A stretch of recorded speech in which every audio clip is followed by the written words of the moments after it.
Deus é bom e sua palavra é verdade, irmãos. Vamos dar continuidade ao nosso estudo no livro de Hebreus. Tem sido uma rica bênção de Deus na nossa vida. E hoje, com a graça de Deus, estamos chegando ao final. Estamos crendo que hoje estaremos finalizando o livro de Hebreus. Você sabe qual é o tamanho dessa bênção, irmãos? O tamanho dessa riqueza que Deus tem nos dado.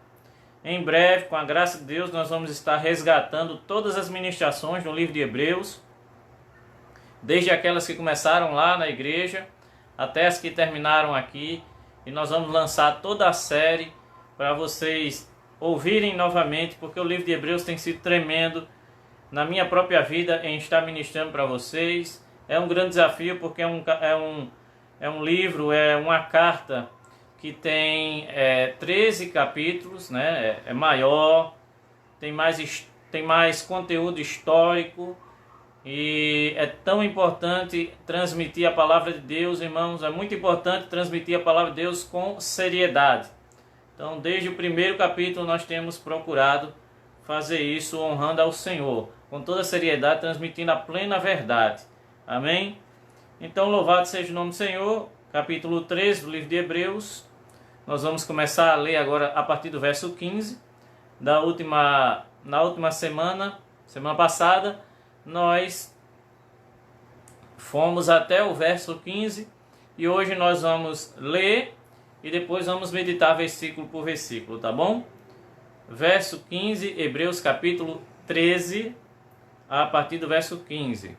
E os irmãos aí que estiveram pedindo a oração, no final, aqui depois da palavra, nós vamos estar orando juntamente, tá bom?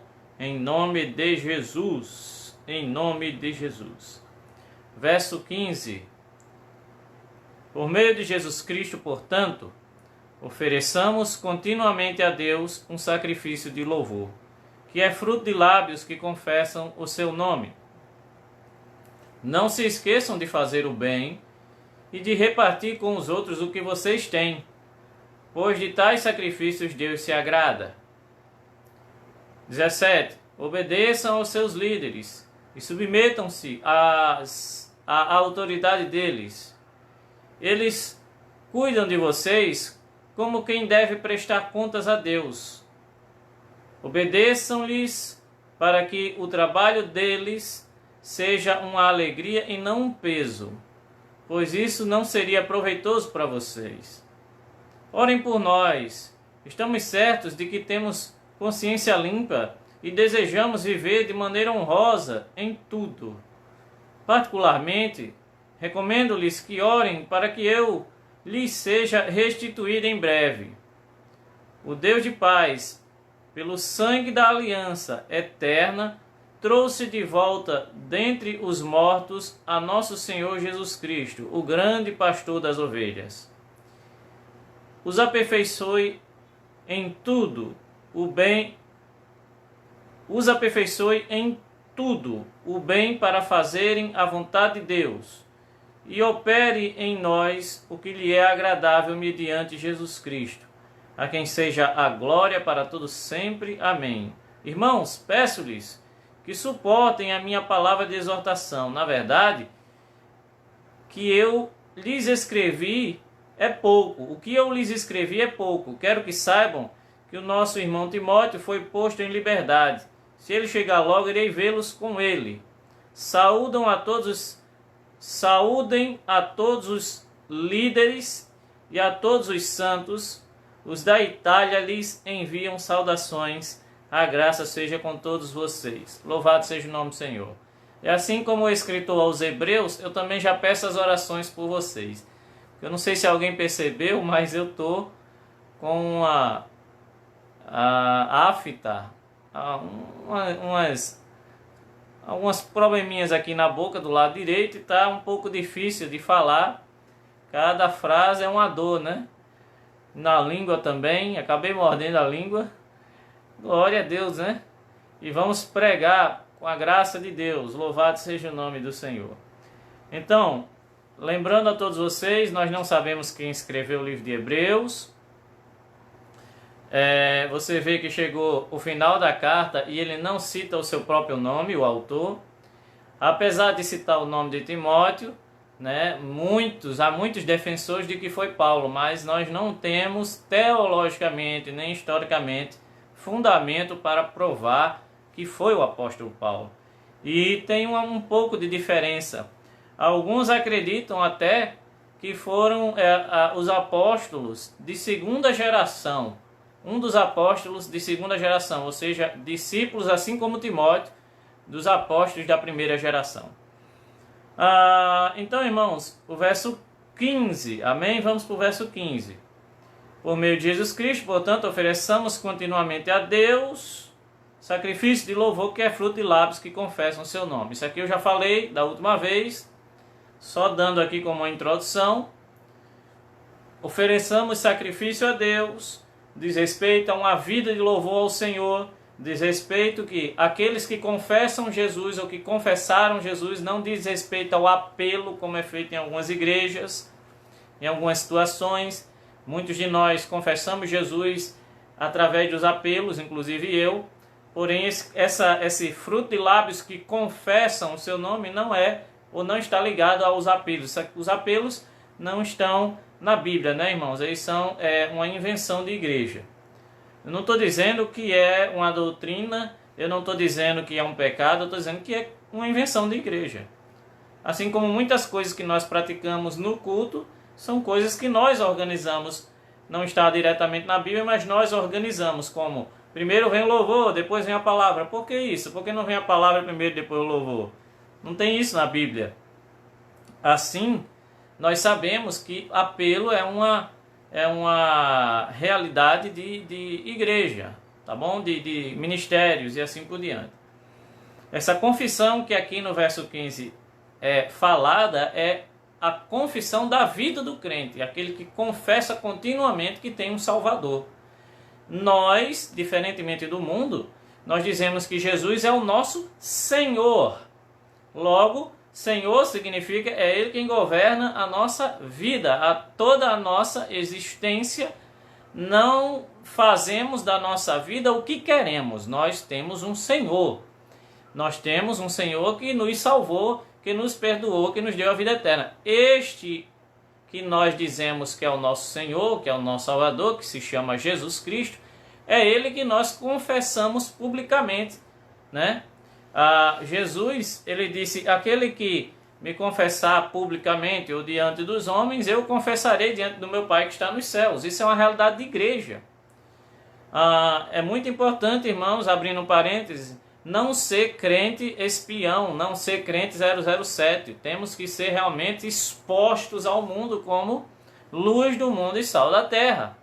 Essa é a perfeita vontade de Deus, que nós vivamos para que o seu nome seja glorificado através da nossa vida, através também do fruto que sai dos nossos lábios para a glória dele. Então vamos viver como sacrifício vivo, santo e agradável a Deus, né? Praticando pela fé aquilo que a palavra de Deus diz e dando esse fruto para a glória do Senhor Jesus, nós estaremos vivendo esse versículo, tá bom? Por meio de Jesus Cristo ofereçamos. Isso aqui, esse oferecer é como uma oferta mesmo que você oferece a Deus, a sua própria vida em louvor. E aí no verso 16 ele diz assim: não se esqueçam de fazer o bem e de repartir com os outros o que vocês têm, pois de tais sacrifícios Deus se agrada. Domingo passado nós estivemos falando sobre isso. Eu devo estar publicando a ministração do domingo passado, ou hoje ou amanhã, tá certo, irmãos? Domingo passado nós falamos sobre isso. Tem muita gente que tem dúvida do que é viver a vida pela fé. Acha que viver por causa da doutrina errada, né? Por causa da doutrina falsa. Tem muita gente que acha que viver pela fé, você tem que viver o tempo todo tirando montanhas daqui e mandando elas irem para acolá, como diz a palavra, mandando elas irem para os mares e elas irão. Tem muita gente que pensa que viver pela fé é você viver impondo as mãos sobre os doentes e todo mundo tem que ficar curado, porque se um não ficar curado já vacilou na fé. Não, irmão, viver pela fé não é isso, sabe por quê? Porque eu quero ver você viver, sabe, 30, 40 anos nessa terra, certo? O tempo todo mandando montanha subir. Isso não é viver pela fé. Se Deus quiser operar uma fé desse tipo em você, Ele vai operar pela sua magnificência, pela sua soberania. Viver pela fé, irmãos, é viver confessando Jesus como Salvador em tudo que você faz, em tudo que você fala, nas suas ações, nas suas boas ações. E essas boas ações que nós praticamos pela fé, nada mais são do que fazer o bem. Fazer o bem, repartir o que você tem. Olha, o escritor aos Hebreus está só resumindo o que Jesus já nos ensinou. Se alguém te pede, dá. Se alguém te pede, dê. Quantos crentes não já sabem que melhor coisa é dar do que receber? Então veja só, não esqueçam de fazer o bem.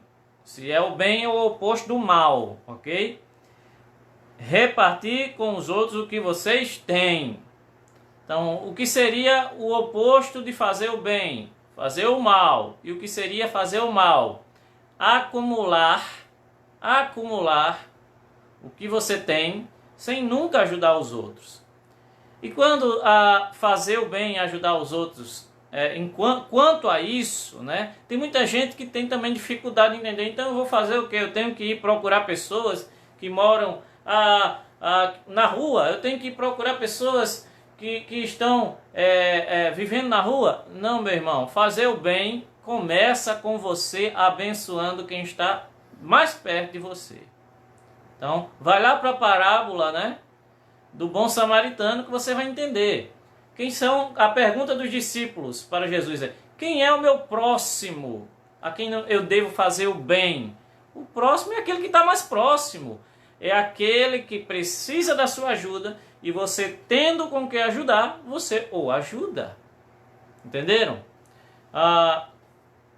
Fazer o bem é procurar compartilhar o que Deus tem te dado com a pessoa que está do seu lado e que naquele exato momento está precisando. Por muitos anos eu me senti, até compartilhando aqui com a igreja, eu me senti um pouco mal com relação a ajudar pessoas, porque muitas vezes eu não tinha com que ajudar. E eu via versículos como esse e eu ficava, puxa, eu queria poder ajudar, mas às vezes parece que a gente só tem um contadinho ali. E aí depois de muito tempo o Senhor me mostrou o quê? Que todas as vezes que alguém encostava perto de mim triste, que alguém encostava perto de mim desesperançoso, quase perdendo a fé, essas pessoas, quando chegavam do meu lado, eu começava a falar a palavra de Deus e orava por elas, e elas saíam dando glória a Deus, e elas saíam contando das suas vitórias, né?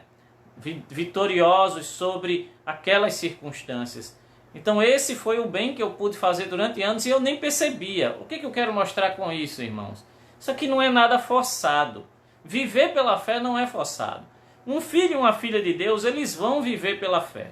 Eles vão ajudar pessoas. Eles vão ajudar pessoas. Isso aqui não é um negócio para você viver se condenando ou, meu Deus, por que eu não fiz essa semana? Não, meu irmão, você vai fazer. Você vai fazer. Você só tem que examinar o seu coração para descobrir se você não está indo no caminho oposto. Ou seja, se você é avarenta, e você fecha o seu coração com relação a ajudar as pessoas. Amém? Então, não esqueçam de fazer o bem. Louvado seja Deus. Eu quero que você observe comigo Efésios capítulo 6, verso 3, que vai confirmar também esta palavra. Efésios capítulo 6, verso 3. Capítulo 6, verso 3. Porque vocês sabem que o Senhor recompensará cada um pelo bem que praticar, seja escravo, seja livre. Então, essa é a grande verdade, irmãos. Essa é a verdade que Efésios 6, capítulo 6, verso 3 diz que se fizermos o bem, ainda teremos a recompensa de Deus. Nessa hora, eu fico pensando no seguinte, Deus, ele precisa nos recompensar por fazer o bem? Deus não precisava, hein? Até porque nós já fomos salvos, já fomos perdoados. Mas Deus, ele é tão grande em misericórdia. Olha só, você vai fazer o bem e você ainda vai receber de Deus graça por isso. Vai receber o benefício, a recompensa, o galardão por fazer o bem. Deus não precisava fazer isso, mas ele mesmo assim decidiu fazer. E é assim, nós fazemos o bem e ainda colhemos o fruto disso. Glória a Deus. Verso 17. Obedeçam aos seus líderes, submetam-se à autoridade deles.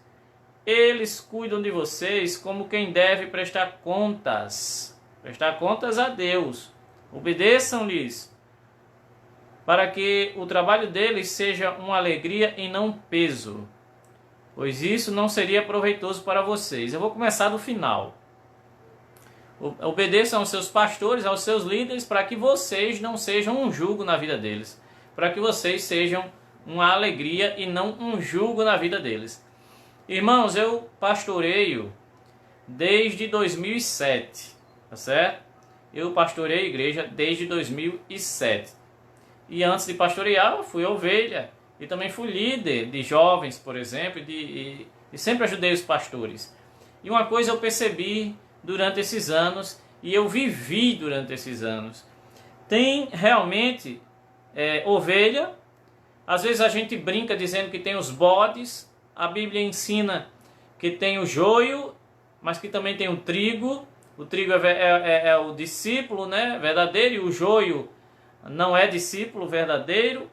Mas, irmão, na verdade, tem crente nascido de novo que não é joio, que é trigo. E que não é bode, é ovelha, mas que dá trabalho também. E que muitas vezes serve de angústia para o seu pastor. Serve de peso para o seu pastor. Eu não estou falando todo mundo, é claro, mas temos sim, historicamente, né? Nós temos histórias para contar sobre isso. E algumas pessoas, ao invés de serem alegria para o pastor, se tornam tormento.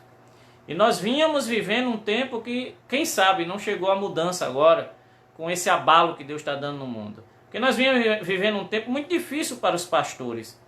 Porque pastor sempre corrigiu a ovelha com a palavra, mas nos últimos anos, principalmente nos últimos 5 a 10 anos, corrigir pessoas com a palavra era um risco de perder a ovelha. Você corrigia a pessoa não vinha mais para o culto. Você dizia para a pessoa, olha, o caminho não é esse, o caminho é aquele, e a pessoa se ofendia com isso. E eram ovelhas muitas vezes. E não somente isto, mas quantas vezes conselhos dados, bíblicos, quantas vezes conselhos dados, e a pessoa sair e fazer exatamente o oposto. Então, é isso que o escritor aos Hebreus está falando. Tem muita gente que tem que vigiar, que tem que orar, que tem que pedir perdão a Deus, que tem que obedecer pela fé aos seus líderes, tá certo? Por quê? Para que sejam alegria para o seu líder e não um peso, um jugo. E eu quero falar um pouco mais sobre isso, começando do início do versículo, né? Veja só. Obedeçam aos seus líderes e submetam-se. O que significa submissão? Vamos todo mundo entender nessa noite o que significa a palavra submissão. Ó, é a junção de duas palavras. Sub, ou que significa debaixo, missão. Então, alguém tem uma missão e o que está cumprindo essa missão, mas está abaixo do líder, é o submisso. Sub, debaixo, missão. Temos uma missão, a igreja tem uma missão, Jesus tem uma missão para a igreja, que é o ide por todo mundo, pregar o evangelho e fazer discípulos. Os pastores, os líderes, vivem para cumprir essa missão, e quem se submete a eles entende essa missão, entende que existe uma missão, e se submetem, ou entram nesta missão não como cabeças, mas como grandes ajudadores. Isso significa submeter-se, é se meter mesmo na missão. Submissão, debaixo da missão. Então, por exemplo, eu como ministro do Evangelho, eu tenho uma missão. E a minha missão é fazer Deus conhecido. Essa missão, não tenho dúvida dela. Fazer o Senhor conhecido através da sua palavra. Pregar, pregar, pregar e ter certeza de que estou pregando a verdade, sem mistura, sem doutrina falsa, sem nenhuma teologia janista, ou seja, uma teologia minha mesmo. Não, pregar só a verdade, que é a Bíblia, que é a palavra de Deus, dentro da própria teologia bíblica mesmo, ou seja, sem acrescentar nada. Então essa é a minha missão. Que Deus seja conhecido por sua palavra. Você que está aí me ouvindo, você quer ser submisso? É só você se colocar debaixo dessa missão. Então, vamos entender que o propósito é igual. A missão é a mesma. Significa que você que é submisso, você crê nessa missão, ok? E segue aquele que está à frente. É igual um soldado na guerra. Se ele é cabo, se ele é soldado, ele vai seguir a ordem do sargento e assim sucessivamente na hierarquia. Temos uma missão, irmão. Somos a igreja e vamos seguir essa missão até o fim. Agora, isso é número 1. Número 2, a obediência deve ser cega? De forma alguma. Ninguém está ensinando isso aqui, até porque isso é heresia. Existem líderes que sabem de versículos como esse e se portam da seguinte forma: eles tentam manipular a vida das pessoas. E como é que eles fazem isso? Olha, eu sou seu pastor e você tem que seguir o que eu te mandar, o que eu mandar você fazer. Eu já vi documentários sobre líderes religiosos e chegaram a fazer coisas que eu teria vergonha de dizer aqui, tá, irmãos? E mandaram as ovelhas fazerem e elas fizeram. Grande vergonha, mas eles irão pagar pelo escândalo que cometeram. Eles irão pagar, se não já pagaram, né? A obediência é cega. Nós vamos obedecer cegamente, ou seja, eu estou numa igreja, tem um pastor, o que ele mandar eu vou fazer? De forma alguma, irmãos. Não existe obediência cega. Na verdade, é uma obediência que crê, que entende a missão e segue. E conhece a palavra de Deus e sabe qual é o tipo de líder segundo o coração de Deus. O que Deus chama de pastor. O que Deus chama de líder. E nós vamos ver isso no livro de Timóteo. Então, muitos líderes, né, usando essa prerrogativa de que, sendo pastores, eu sou o porta-voz de Deus, têm manipulado a vida das pessoas. Então deixa eu explicar uma coisa para vocês, porque muitos de vocês têm confusão, têm ainda mistura a respeito disso, né? Pastor não é para pastorear as suas contas. Como assim?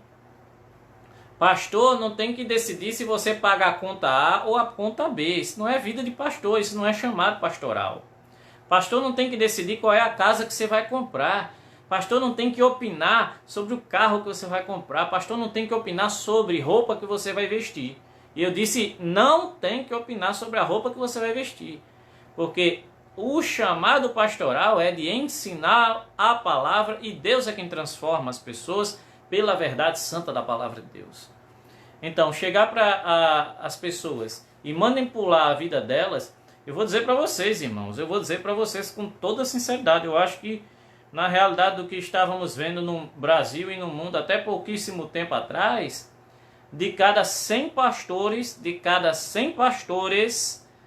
eu acho aí que por volta de 5 eram verdadeiros, o resto eram manipuladores. E dentro desses manipuladores, alguns tinham chamado pastoral sim, mas só que eles usavam esse chamado e esse dom de forma errada. Usavam para a sua própria glória, para a sua própria exaltação, porque o homem sempre quis o lugar de glória. Então manipular a vida das pessoas, dizer para as pessoas o que elas devem fazer. Então, irmão, se algum dia você esperou que o pastor Jânio dissesse para você, mas eu fui falar com o pastor, perguntando para o pastor o que eu deveria fazer. Aí você ouviu Bíblia e tal, e aí vamos orar, e aí você saiu decepcionado, é porque você não sabe o que é ser pastor. Você não sabia, agora você está sabendo. O pastor pastoreia ensinando a Bíblia e o cuidado pastoral. Qual é o cuidado pastoral? O cuidado pastoral é, sempre que uma ovelha estiver com alguma necessidade espiritual, o pastor esteja pronto para a oração, para a intercessão, para a transmissão da palavra de Deus dentro daquele contexto que a ovelha está precisando. E número 2, a ovelha também pode passar por necessidades físicas, como de alimento, de roupa. E o pastor pode sim, juntamente com a igreja, prontamente com a igreja, ajudar. Pode, não deve. Deve ajudar. Agora, manipular, dizer para a ovelha o que ela deve fazer, isso é obra de Satanás. Dizer para a ovelha o que ela deve comer. Dizer para a ovelha que refrigerante deve tomar. Que roupa deve vestir. Que maquiagem pode usar. Dizer para a ovelha como é que deve ser o seu casamento, o que deve ter no casamento, o que não deve ter. Irmãos, isso é a obra de Deus e do Espírito Santo e do Santo Evangelho, da palavra. Não é obra pastoral. Não é obra pastoral. Sejamos livres disso. Livres. E tenho visto durante anos dentro de igreja essa grande manipulação. Grande manipulação. Ô, minha irmãzinha, você poderia usar uma roupinha maior, né? Você poderia usar uma roupinha maior, né, minha irmã? Ô, meu irmãozinho, você poderia usar uma roupa social, né? Você vem para a igreja de camiseta, né, irmão? Ô, meu irmão, pelo amor de Deus, hein? Aí quando é no próximo culto, a irmã vem com a roupa maior e o irmão vem com roupa social. Mas eles não foram tocados por Deus, nem pela verdade, nem pelo Espírito Santo. Eles foram envergonhados, eles foram manipulados, eles foram constrangidos a fazer isso. Isso é terrível, isso é doutrina falsa, isso é fermento, isso leveda toda a massa. Isso não é de Deus. Então, não seguimos liderança qualquer cegamente. Nós seguimos o tipo de liderança bíblica. E qual é o tipo de liderança bíblica? Abra em Timóteo capítulo 3. Está lá em Timóteo capítulo 3. É simples.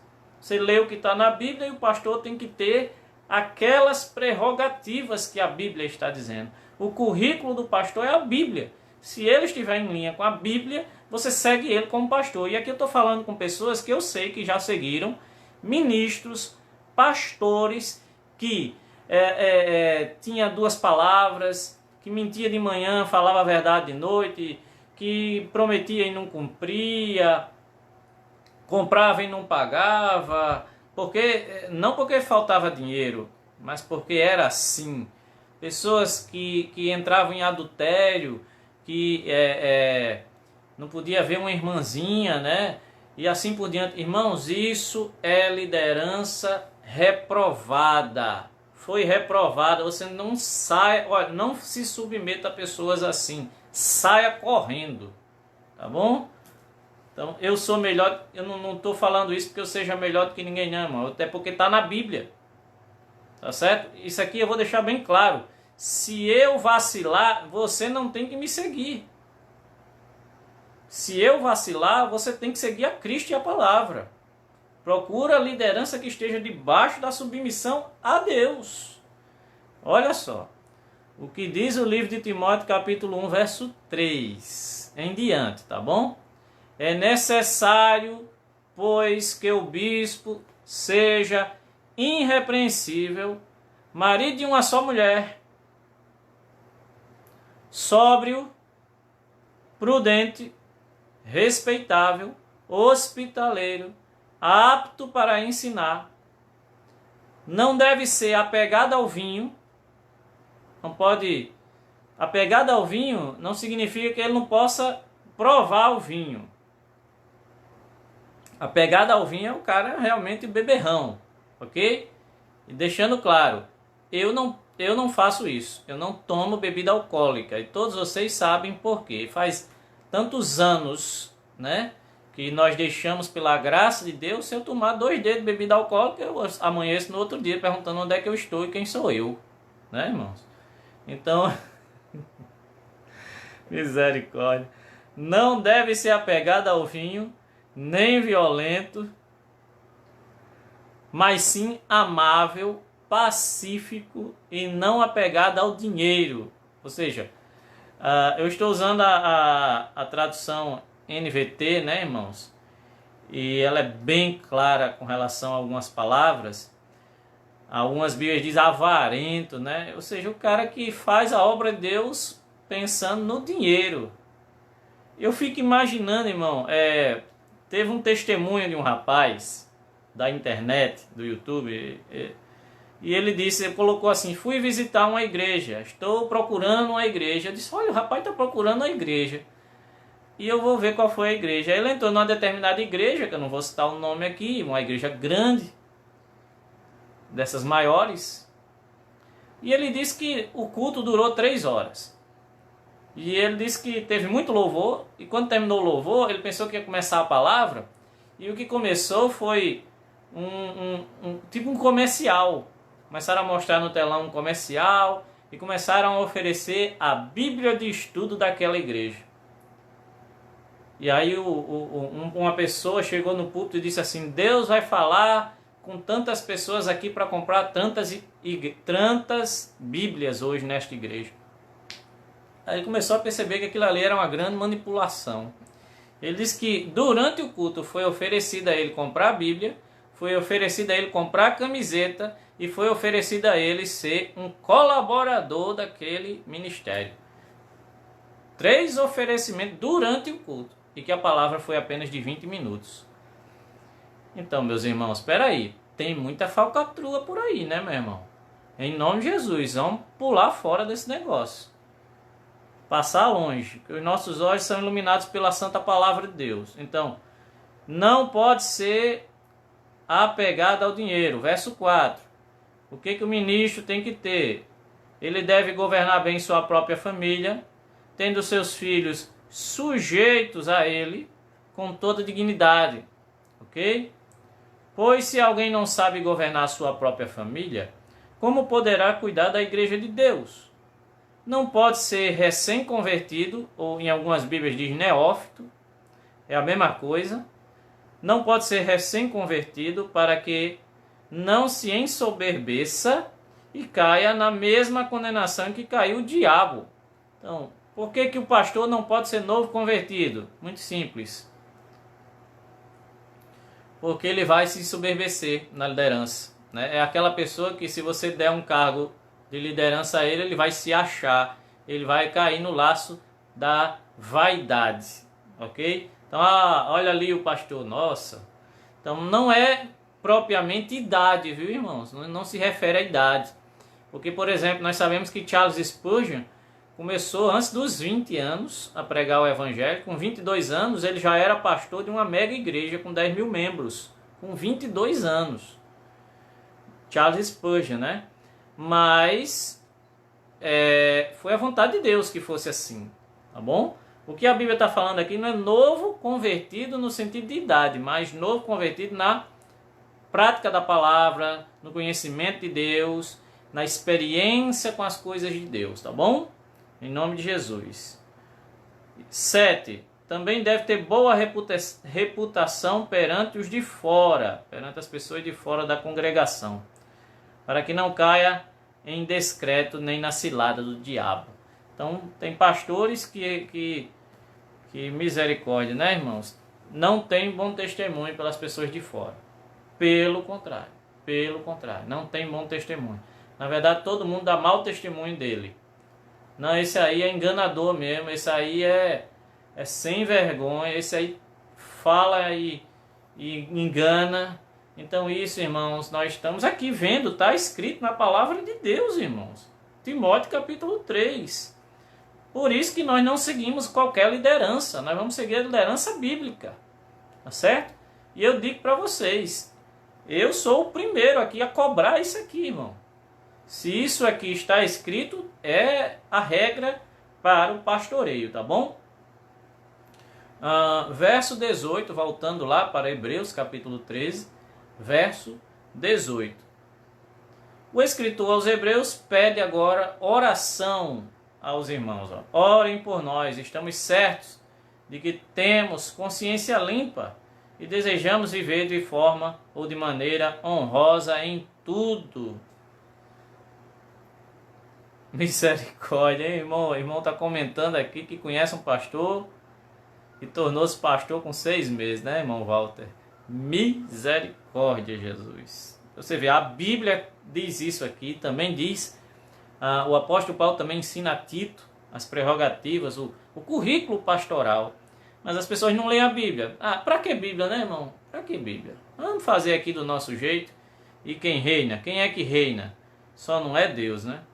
Então, o escritor aos Hebreus, no verso 18, ele pede as orações, né? Para quê? Para que Deus, né, o mantenha vivendo da forma que tem vivido, vivendo de forma honrosa, honrando a Deus em tudo. Orando é um líder pedir oração à congregação, irmãos. Vocês acreditam, irmãos, que eu já vi pastores que não pedem oração aos discípulos porque tem medo dos discípulos pensarem que ele está fraco, que ele está falho, então não pede oração, só pode pedir oração a alguém que seja da classe acima. Não pode pedir, como se houvesse classe, né? Na liderança bíblica não há classes, há o quê? Uma missão.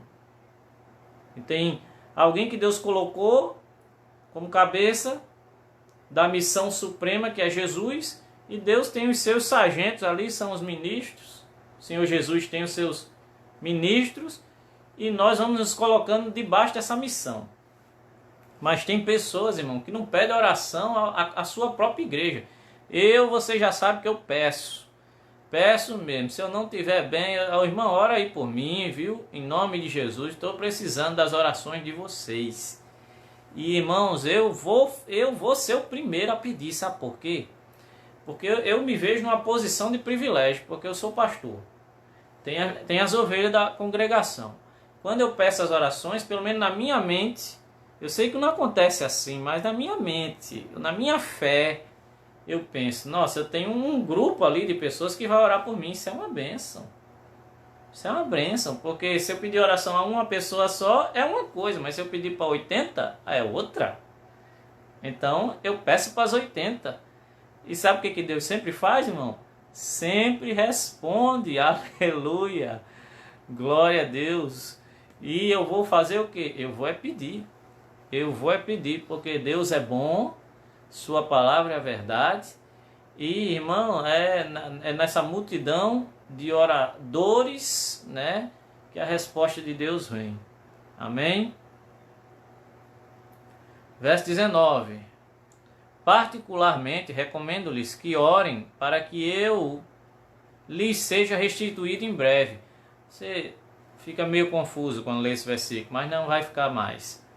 Porque na verdade o escritor aos Hebreus ele está dizendo que tem o desejo, quando ele fala ser restituído, é porque ele alguma vez esteve provavelmente ali pregando o evangelho, ou esteve com alguns daqueles irmãos hebreus que receberam primeiramente essa carta, ok? E ele está pedindo que eles orem por ele, mas que também orem para que ele possa voltar, ser restituído aqui é voltar a estar com eles. Estar com eles novamente para compartilhar os dons, para compartilhar a palavra, para compartilhar aquilo que Deus tinha ensinado para ele. Verso 20. O Deus de paz, que pelo sangue da aliança eterna trouxe de volta dentre os mortos o nosso Senhor Jesus Cristo, o grande pastor das ovelhas, os aperfeiçoe em tudo, em todo o bem, para fazerem a vontade de Deus, e opere em nós o que lhe é agradável mediante Jesus Cristo, a quem seja a glória para todos sempre. Amém. Talvez você não tenha percebido, mas os versos 20 e 21 são um resumo de todos os 13 capítulos. Os versos 20 e 21 eles resumem,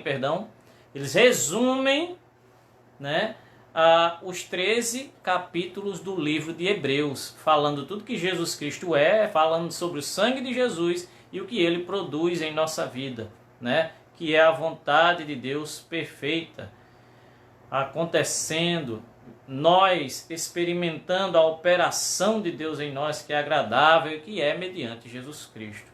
Louvado seja Deus. Então isso aqui é um resumo de tudo o que ele vem falando sobre a superioridade de Cristo. E aí chegamos ao final com a graça de Deus, né? E ele vai aqui apenas falar as saudações finais. E aí nem precisa ser muito profundo, né? As saudações finais estão claras. Irmãos, peço-lhes que suportem a minha palavra de exortação. Na verdade, o que eu lhes escrevi é pouco. Ele está dizendo, olha, suporta essa palavra de exortação, de arroxo, de aperto, essa palavra de correção, tá bom? Suporta essa palavra de correção de 13, para nós que está em capítulos, que tem aí 13 capítulos, suporta essa correção aí, tá bom? Porque na verdade, vocês têm que suportar mesmo, porque eu tinha muito mais para falar. Tinha muito mais correção de onde esta veio, é isso que ele está dizendo. Quero que saibam que o nosso irmão Timóteo foi posto em liberdade. Se ele chegar logo, irei vê-los com ele. Então, ele esboça o desejo de fazer aqui mais uma visita a estes irmãos, mas nós não sabemos pelo Novo Testamento, o Novo Testamento não fala sobre essa prisão que em outro momento, em nenhuma outra passagem, o Novo Testamento relata o que aconteceu com Timóteo. O único momento é esse. Sabemos por este versículo que Timóteo foi preso e depois foi posto em liberdade. E é só isso mesmo que o versículo diz, e é só isso que nós sabemos. A conclusão da carta, versos 24 e 25. Saúdem a todos os seus líderes e a todos os santos. Os da Itália lhes enviam saudações. Nós não sabemos que congregação era essa, né? Esse irmão que estava enviando saudações dos irmãos da Itália não especificou também isso aqui. Eles que receberam a carta primeiramente, esses irmãos hebreus que receberam a carta, eles sabem exatamente do que se tratava, mas nós não temos como saber. A graça seja com todos vocês. Amém. Louvado seja Deus. Aprenderam, irmãos? Em nome de Jesus eu creio que aprenderam. Então é muito rico a carta aos hebreus, esta carta maravilhosa que fala sobre Jesus e sobre a sua obra após a sua ressurreição. Considerado aí o 5º evangelho. Louvado seja Deus, porque fala daquilo que Jesus está fazendo hoje por mim e por você. Ele é o nosso Senhor, Ele é o nosso sumo sacerdote, Ele é aquele que o seu sangue nos cobriu, Ele é aquele que nos deu fé, é nele que nós cremos, Ele é a nossa confissão, e nele esperam todos aqueles que creram desde o Velho Testamento. A Ele honra e glória, louvor para todos sempre. Amém? Louvado seja Deus. Que estudo maravilhoso, irmãos. Que estudo maravilhoso. Louvado seja Deus.